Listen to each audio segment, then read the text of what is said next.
বহু হার্টের রোগী আছেন, বহু অসুস্থ মানুষ আছেন, বহু ছোট শিশু আছে যাদের কষ্টের কারণ হয়।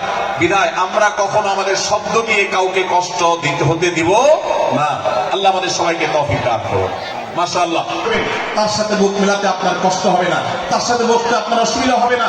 ভিন্ন মতের আলেম করতে গিয়ে কেউ কাউকে ধোঁকা দিও না, প্রতারণা করো না।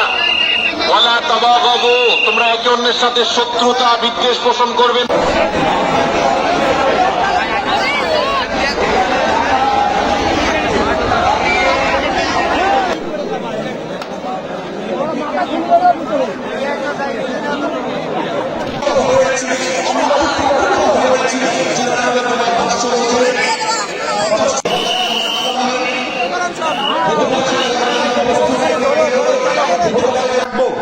মিথ্যা এটা আল্লাহর জমিনের সবচেয়ে বড় জঘন্য অপরাধগুলোর মধ্যে থেকে একটি।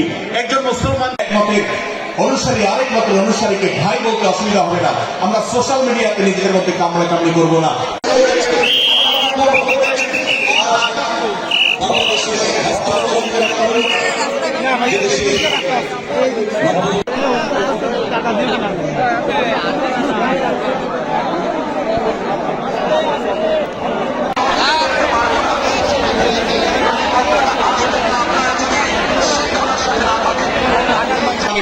প্রশ্ন ওঠে না, বরং আল্লাহ বলছেন যে তাদের উভয়ের মধ্যে। সূরা হুজুরাতের 9 এবং 10 নম্বর আয়াতের শিক্ষা বলছে মুসলমানদের মধ্যে দুটি দল যদি মারামারি